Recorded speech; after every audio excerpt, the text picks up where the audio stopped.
Not only are they fundamentally different, but they are also fundamentally opposed. The former is based on worth. How are you going to compel people who have acquired a higher status based on birth without reference to their worth to vacate that status?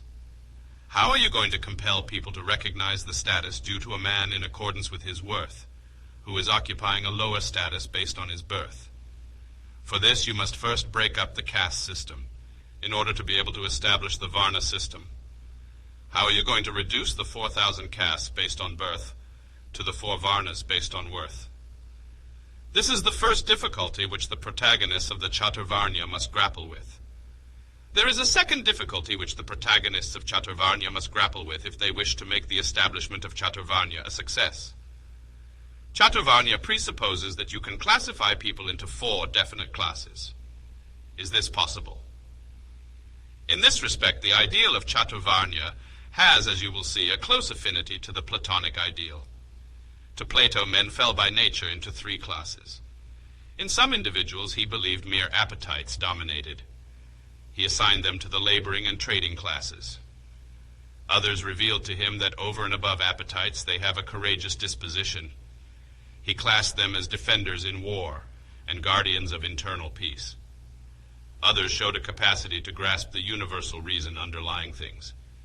He made them the lawgivers of the people. The criticism to which Plato's Republic is subject is also the criticism which must apply to the system of Chaturvarnya, insofar as it proceeds upon the possibility of an accurate classification of men into 4 distinct classes. The chief criticism against Plato is that his idea of lumping of individuals into a few sharply marked off classes is a very superficial view of man and his powers.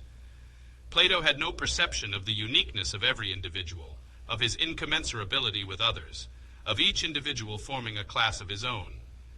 He had no recognition of the infinite diversity of active tendencies and combination of tendencies of which an individual is capable. To him, there were types of faculties or powers in the individual constitution. All this is demonstrably wrong. Modern science has shown that lumping together of individuals into a few sharply marked off classes is a superficial view of man not worthy of serious consideration. Consequently, the utilization of the qualities of individuals is incompatible with their stratification by classes, since the qualities of individuals are so variable. Chaturvarnya must fail for the very reason for which Plato's Republic must fail, namely that it is not possible to pigeon men into holes, according as he belongs to one class or the other. That it is impossible to accurately classify people into 4 definite classes is proved by the fact that the original 4 classes have now become 4,000 castes. There is a third difficulty in the way of the establishment of the system of Chaturvarnya. How are you going to maintain the system of Chaturvarnya, supposing it was established? One important requirement for the successful working of Chaturvarnya is the maintenance of the penal system, which could maintain it by its sanction. The system of Chaturvarnya must perpetually face the problem of the transgressor. Unless there is a penalty attached to the act of transgression, men will not keep to their respective classes. The whole system will break down, being contrary to human nature. Chaturvarnya cannot subsist by its own inherent goodness. It must be enforced by law.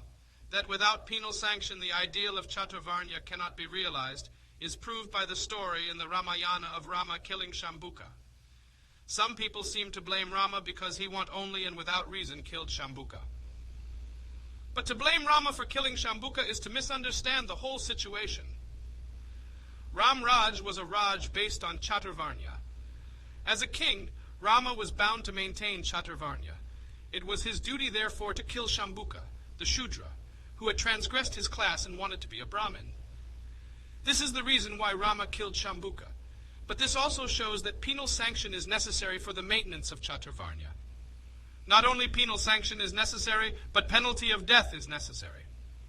That is why Rama did not inflict on Shambuka a lesser punishment. That is why Manusmriti prescribes such heavy sentences as cutting off the tongue or pouring of molten lead in the ears of the Shudra who recites or hears the Veda.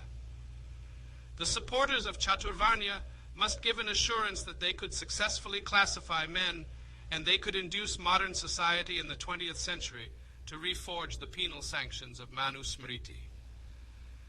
The protagonists of Chaturvarnya do not seem to have considered what is to happen to women in their system.